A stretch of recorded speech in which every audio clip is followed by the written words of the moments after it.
Thumbnail design করার জন্য Photoshop দিয়ে গ্রেডিয়েন্ট মাস্কিং কিভাবে করা যায় আজ আমরা সেটা দেখব। এখানে ব্যাকগ্রাউন্ড রিমুভ করা একটি ছবি নিয়েছি এবং এই থাম্বনেইলের একটি ব্যাকগ্রাউন্ড নিয়ে নিয়েছি। এখানে আমাদের ব্যাকগ্রাউন্ড রিমুভ করা এই মেয়ের যে ছবিটি রয়েছে এটি লেয়ার হচ্ছে এটি, ব্যাকগ্রাউন্ডের লেয়ার হচ্ছে এটি। এটাকে বড় করে নিব।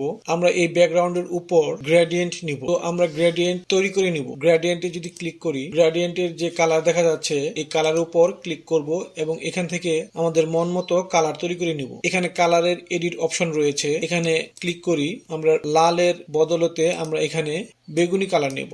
ওকে, এবং এখানে ক্লিক করে আমরা সাদার বদলতে আমরা এখানে গোলাপি কালার নেব।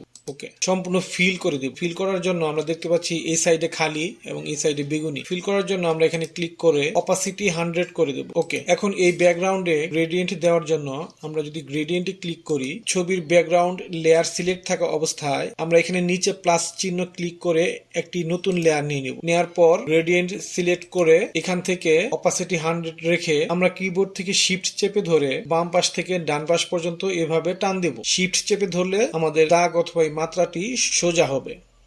এই গ্রেডিয়েন্ট তৈরি হওয়ার পর আমরা নিচে এই বাড়িটি রয়েছে, এই বাড়িটিকে আমরা ভাসাবো। ভাসানোর জন্য আমাদের চলে যেতে হবে ব্রাশ টুল। ব্রাশ টুলটিকে নিয়ে এখানে অপাসিটি 50 রাখবো এবং ফ্লো 100 থাকবে এবং এখানে ব্ল্যাক থাকবে উপরে, হোয়াইট থাকবে নিচে। আমরা ব্ল্যাক উপরে তুলে দেব আর এখান থেকে আমরা মাস্ক আইকনে ক্লিক করব। আমরা এখান থেকে ব্রাশটিকে কিবোর্ডের থার্ড ব্রেকেট ক্লিক করে আমরা ছোট বড় করে নিতে পারবো। এখন আমরা এখানে ক্লিক করব। আমরা দেখতে পাচ্ছি পেছনে গ্রেডিয়েন্টের মধ্য দিয়ে আমাদের ব্যাকগ্রাউন্ডের বাড়িটি একটু ভাসছে। আমরা যদি আরো ক্লিক করি তাহলে এভাবে ভাসবে। আমাদের যতটুকু প্রয়োজন আমরা এভাবে গ্রেডিয়েন্ট করে। আমরা যদি এই ছবির ব্যাকগ্রাউন্ডের সাইড খালি রেখে গ্রেডিয়েন্ট করতে চাই তাহলে আমরা গ্রেডিয়েন্ট নেওয়ার জন্য প্রথমে এখান থেকে একটি লেয়ার নিয়ে নিব ব্যাকগ্রাউন্ড সিলেক্ট থাকা অবস্থায় এবং আমরা গ্রেডিয়েন্টে চলে যাব।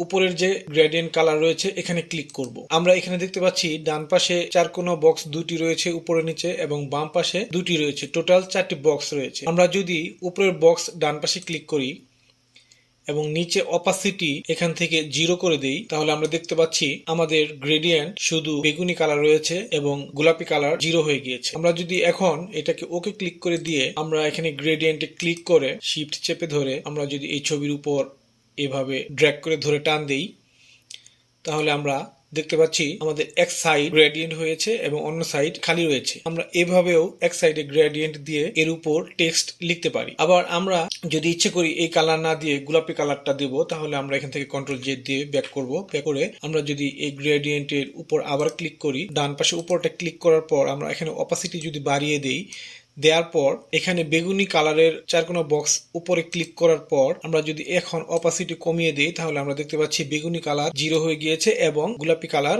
গ্রেডিয়েন্ট রয়ে গিয়েছে। তো এটাকে ওকে ক্লিক করার পর আমরা যদি আবার গ্রেডিয়েন্টে ক্লিক করে শিফট চেপে ধরে আমরা যদি বাম থেকে ডান দিকে টান দিই আমরা দেখতে পাচ্ছি এখানে এখন গোলাপি গ্রেডিয়েন্ট রয়ে গিয়েছে এবং বাম পাশে কোনো গ্রেডিয়েন্ট নেই। তো এখন এই গোলাপিটিকে আমরা যদি বাম পাশে নিতে চাই তাহলে আমরা কিবোর্ড থেকে লেয়ার সিলেক্ট থাকা অবস্থায় কন্ট্রোল টি ক্লিক করব এবং মাউস রাইট বাটন ক্লিক করে এখানে ফ্লিপ হরাইজন্টাল ক্লিক করব। তাহলে আমরা এভাবে গ্রেডিয়েন্টের ব্যবহারগুলো করে নিতে পারবো।